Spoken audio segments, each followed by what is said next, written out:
Bonjour Perrine Henrot. Bonjour. Bienvenue dans le 64 minutes. Vous venez de publier Crier, parler, chanter, mystère et pouvoir de la voix. C'est aux éditions Premier Parallèle. Alors la voix, c'est un instrument que vous connaissez bien puisque vous avez été chanteuse lyrique pendant 20 ans. Vous avez appris, vous, à jouer avec votre voix, à maîtriser, à la modeler. Oui, enfin, le chant lyrique, c'est surtout un travail sur le souffle et pour avoir une voix dans l'esthétique lyrique qui est aussi la capacité de couvrir un orchestre en micro. Ouais. Donc c'est forcément un travail sur la voix. Ouais. Quelle serait votre définition de la voix ?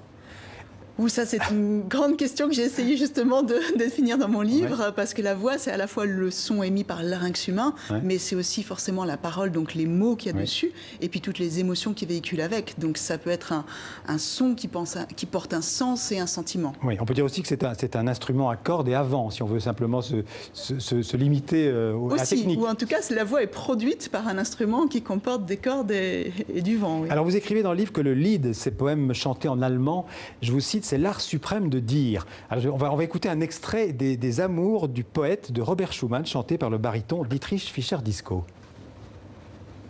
Ich will meine Seele tauchen in den Kelch der Lieder hinein. Die Liebe soll klingen, tauchen, ein Lied von der höchsten Macht. Pourquoi c'est l'art suprême de dire, le chant lyrique comme ça, ces poèmes musicaux? Alors c'est la musique, enfin les compositeurs qui ont mis des poèmes en musique, et notamment les leaders allemands, ont, je trouve, mis sous le sens du mot, une musique qui le représente particulièrement bien. Et c'est surtout parce que quand on chante des leaders, on doit faire attention justement à chaque sens du mot. Et on va prononcer le mot amour différemment qu'un mot âme. On va lui donner une inflexion différente qui est induite par la musique. Mais... Qu'est-ce qu'elle dit de nous, notre voix ? Notre voix dit sans doute beaucoup de nous, et peut-être pas tout, parce que dire que notre voix nous représente complètement, je ne sais pas. Il y a des choses qu'on maîtrise, d'autres qu'on ne maîtrise pas, mais elle va donner en tout cas nos émotions généralement. Elle va donner évidemment les mots qu'elle porte. La voix, elle se modifie en fonction des circonstances, en fonction des moments de la vie, en fonction de l'âge aussi. Oui, bien sûr. Je pense qu'on n'a pas une voix, on a des voix. On a des voix en fonction de la situation, de la personne à qui on parle. Et bien sûr, au fur et à mesure où l'on vieillit, on a la voix qui change, puisqu'on commence tous petits, vous comme moi, avec une petite voix aiguë. Et puis on mue, les hommes comme les femmes. Et petit à petit, avec la transformation physique, la transformation hormonale, la voix est très soumise aux hormones, on va avoir une voix qui devient de plus en plus grave, et vers la fin, qui continue à baisser pour les femmes, après la ménopause, et pour les hommes, après l'andropause, qui va plutôt monter un petit peu. Alors on vient d'entendre ce chanteur allemand qui est décédé il y a quelques années d'ailleurs, mais tout le monde peut chanter, en fait tout le monde peut maîtriser sa voix et tout le monde peut chanter juste. Oui, alors peut-être pas tous comme Fischer-Dieskau, mais c'est un petit peu comme un sport, on ne devient pas tous une célébrité non plus en sport, mais à minima, on peut, à moins d'un handicap particulier, comme on peut aller jouer au tennis et avoir un certain niveau, on peut aussi apprendre à chanter juste.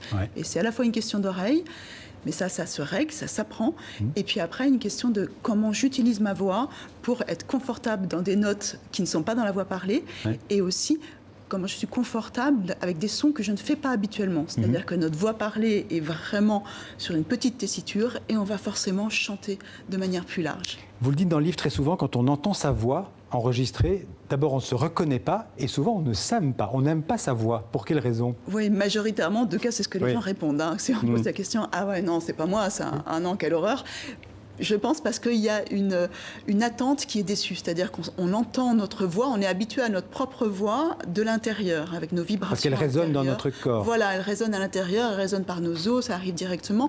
Et donc on entend, nous, notre propre voix très mélangée. Et tout d'un coup, quand on l'entend sur un répondeur, c'est vraiment que la captation aérienne de cette voix, la voix que les autres entendent, et c'est bien la bonne voix. C'est ça la mauvaise nouvelle pour les gens qui disent « Ah non, c'est pas moi ». Si, c'est bien nous. Alors il y a beaucoup de personnes qui souffrent de glossophobie, c'est un un mot savant pour décrire quoi? Une peur de s'exprimer? C'est la peur de parler, peur de parler en public généralement.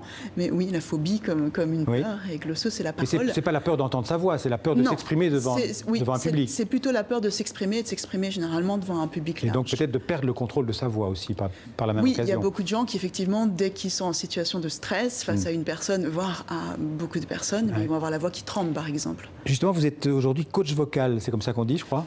Oui, alors je ne suis pas coach vocal exactement, mais ça fait partie de mes attributions.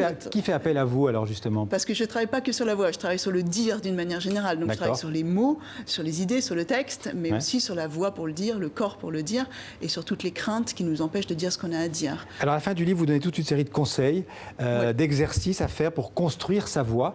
2 ou 3 conseils que vous pourriez nous donner? Alors des conseils, oui. Alors tout le livre n'est pas des conseils, effectivement, mais il y en a un. Le premier peut-être conseil, c'est d'abord de s'écouter, et de s'écouter au sens propre, c'est-à-dire pas que quand on est enregistré, mais là, au moment où l'on parle, de se dire, tiens, comment sonne ma voix? Et encore un dernier, parce qu'on est pressé par le temps. Et le deuxième, c'est peut-être de ressentir où vibre sa voix, et de penser à la respiration, que la voix est reliée à la respiration. Merci Perrine Henry, ça a été très vite crié, parler, chanter aux éditions Premier Parallèle. Merci beaucoup.